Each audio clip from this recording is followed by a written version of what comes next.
Hello everyone, ready for a new story? Don't forget to subscribe if you like our work, please. Some stories belong to the past. Some are yet to come. Some exist in worlds we can only imagine.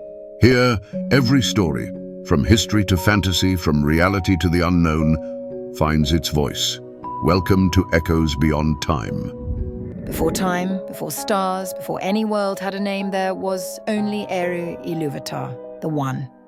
In the timeless halls beyond all places, he held within himself the secret fire, the power that can turn thought into being. From his mind he imagined companions, the Ainur, the Holy Ones, each a living idea, each with a voice and a will. Some were vast and solemn, some quick and curious. None were alike, but all were true to a part of Ilúvatar's thought. Ilúvatar spoke, "Let us make a great music." He gave them a theme, a melody as soft as breath and as wide as oceans. The Ainur began to sing. Their voices rose and wove together until sound became a sea of colour and form. One shaped the feeling of wind, another the patience of stone, another the freedom of waves. It was harmony, living harmony. But among the Ainur was the mightiest, Melkor. He had wandered far into the void, seeking the secret fire for himself. He did not find it, yet the desire to create alone had filled him with pride. In the music he wove his own theme, loud and hot, full of storm and will. The song shuddered. Ilúvatar did not silence him. Instead he lifted a second theme, deeper, calmer, carrying pity and strength. Melkor fought it with harsher noise, and again Ilúvatar answered, rising a third theme, softer than dawn, threaded with sorrow and hope, foretelling the coming of the children of Ilúvatar, elves and men. Elves. At last Ilúvatar raised his hand and all sound ceased. "Behold your music," he said.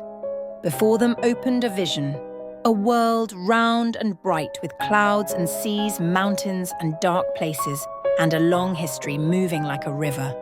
The Ainur saw how their notes had become lands and seasons, wind and rain. They also saw the harm Melkor's discord would cause, and how the higher themes would answer it. Then Ilúvatar spoke the word that made the vision real. Let it be. The secret fire entered that world and kept it burning at the heart of being. Some of the Ainur chose to enter this new reality to shape it from within. Those who came became bound to the world's life and limits. The greatest among them were called the Valar, the powers of the world. Their many helpers were the Maiar. Manwë, lord of air and winds, the king of Arda. On the snowy peak of Tanacatil, he would later sit with his wife, Varda, the star kindler. Varda made the first stars blaze with clarity. Elves would love her name forever. Ulmo, Lord of Waters, needed no palace. The oceans were his halls. Orle, Master of Substance, hammered the bones of the earth. Yavanna, giver of fruits, sang seeds awake. Forests listened to her still. Nienna, Lady of Pity, turned grief into wisdom. Her tears heal. Orome, the hunter, loved shadowed woods and rode the pale horse Naha. Mandos, whose true name is Namo, kept the halls of the dead. His wife, Vairi, wove the world's story into tapestries. Lorien, also Irmo, tended the gardens of dreams. His wife, Esther, healed weariness. Tulkas, last to arrive, was the laughing champion, swift and strong. His wife, Nessa, danced across the grass.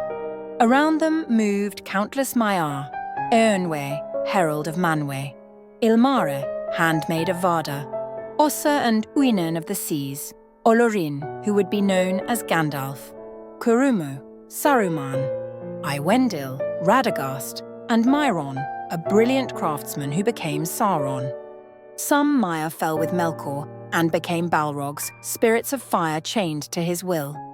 When the Ainur entered the newborn world, it was hot and raw, fires under the ground, oceans without shores. The Valar began to shape it. Manwë set the airs in order. Ulmo made the waters find their beds. Orle raised mountain roots and laid down metals and gems. Yavanna called the first greens from the soil. Melkor also came. He claimed the world as his own, for he heard his notes echo in it. Where Orlais raised mountains, Melkor broke them. Where Yavanna grew forests, he burned them. Where Ulmo calmed seas, he stirred storms. So began the first war of the Valar. The world shook. Continents heaved, seas boiled, and the sky flashed. Then Tolkien arrived, last of the Valar, swift as a gale and laughing into battle. He wrestled Melkor beneath fuming heavens, and Melkor, shaken, fled the world into the outer dark. With their foe gone, the Valar healed what they could. They calmed the waters, lifted lands, and in the center of a great lake, they made their first home. Almarin. Gardens bloomed, halls were raised, peace had a home at last. Yet the world was dim, only starglow and a gentle half-light. The Valar desired true day. Forged two colossal pillars, taller than any mountain, one far north, one far south. Vardar set upon them two vast lamps of living flame. In the north burned Iluin, blue, white, and cool. In the south, Ormal, golden and warm.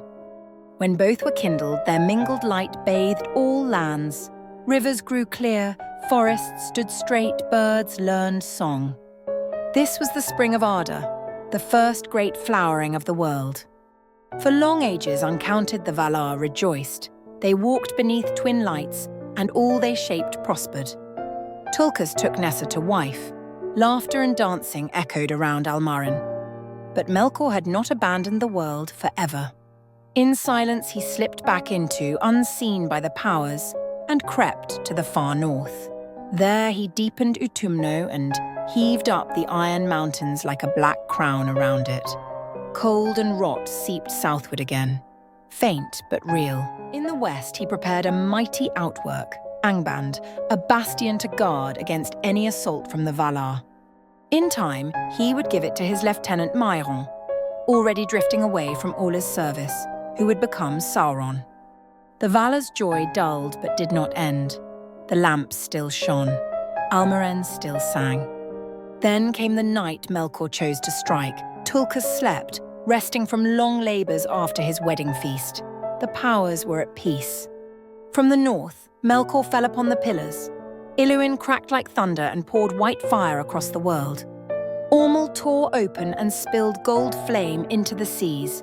The earth's bones groaned. Waters leapt their shores. Mountains sank, and others rose.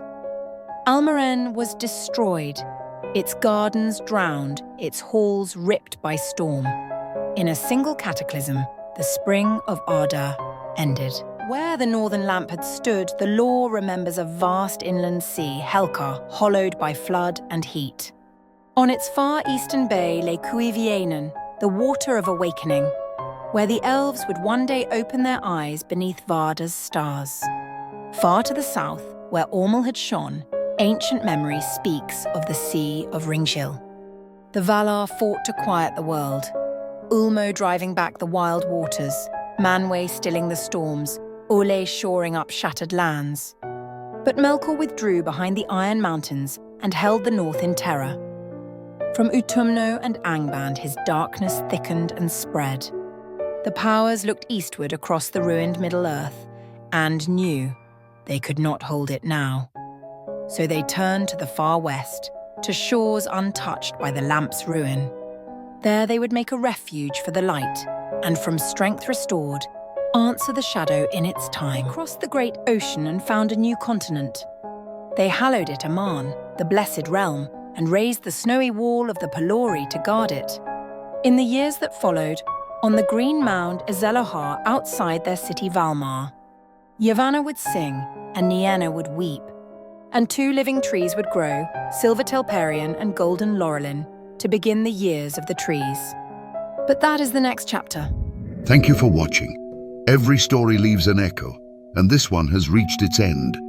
If you enjoyed the journey, give it a like. It truly helps us grow. Tell us in the comments what story you'd like to hear next, from the past, the future, or a world beyond. And don't forget to subscribe, so you never miss the next echo on Echoes Beyond Time. Thank you for watching. Every story leaves an echo, and this one has reached its end.